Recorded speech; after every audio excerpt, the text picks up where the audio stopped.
Hey folks, in this video we're gonna cook up some Duroc pork chops in my offset smoker.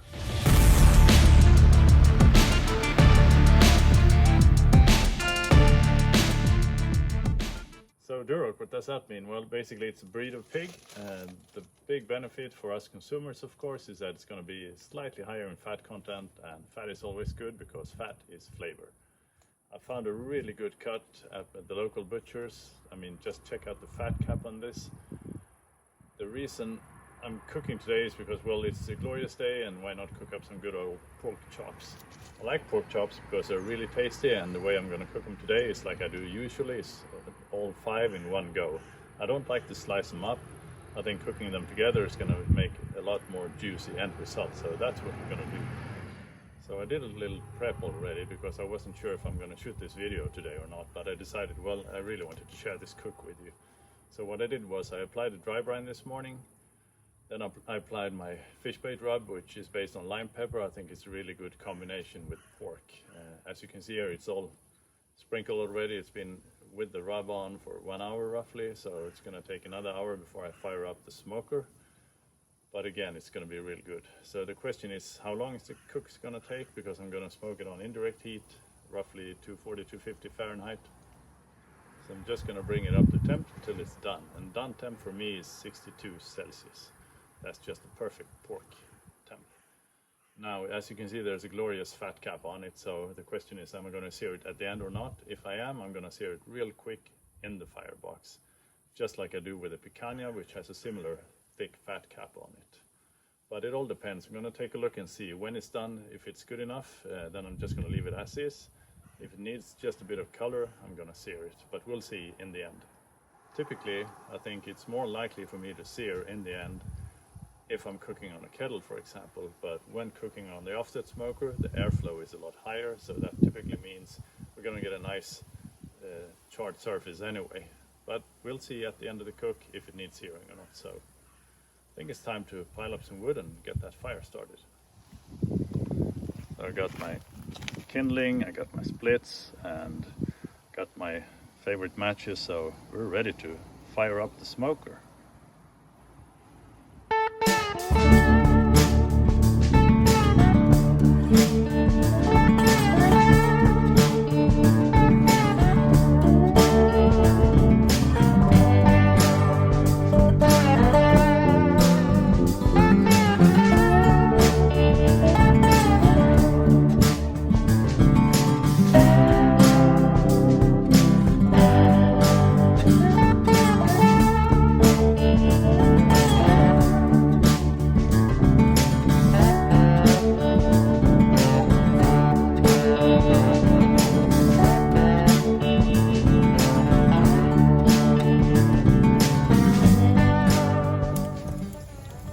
Warming up the smoker, and as per usual I put my logs and splits up here for pre-warming.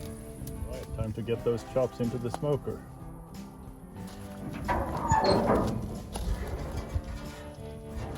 So we're running at 250 now, which is good. I'm placing it with the fat cap towards the fire. That's going to be good. The fat cap is going to protect the meat from the heat just a bit. So also I want to see if I can get just a bit of char while cooking on the indirect heat. But let's close the lid and keep on smoking.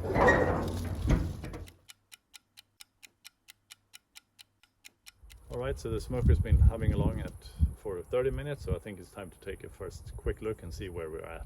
It's not done yet, but I always like to take a quick peek and see how it looks.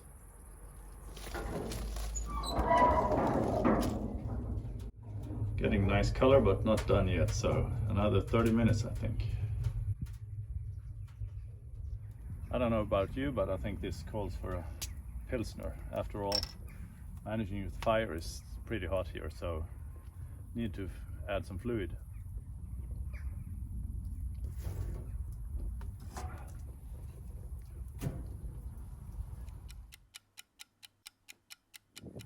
So looking at my trusted fireboard thermometer tells me that we're just getting close to target temp, so I think it's time to pull it out.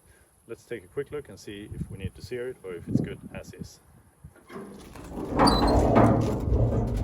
Alright, that's looking real good.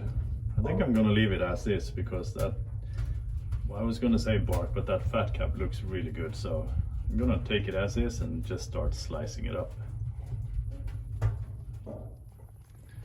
So that's looking real good. It's gonna be real tasty. This took a bit longer than I expected, an hour and a half, a little more, but still, it's time to slice that up and taste it.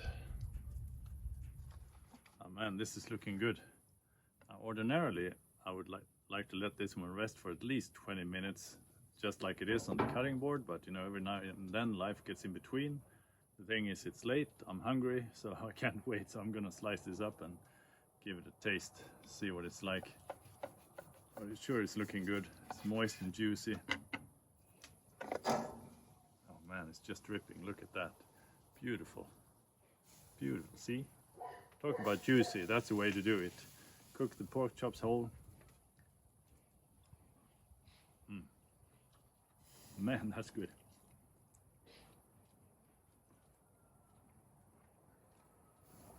Really tender. Good pork flavor. I'm a big fan of pork, but you know that already.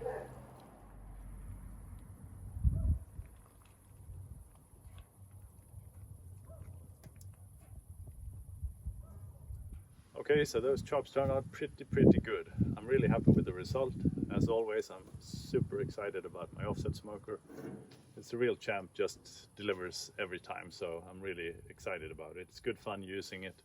It's good therapy, to be honest, to just sit there by the firebox and feed it a split or a log every now and then.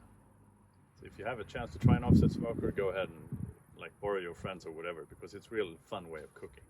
And as you can see, cooking up pork chops all together instead of individual cuts, I think it makes for a big difference in terms of moisture and just end result. And it's a nice way of serving it on the table by slicing it up and then handing out each chop to all of your guests. So that's a really nice way of going. All right, thanks for watching. See you guys next episode.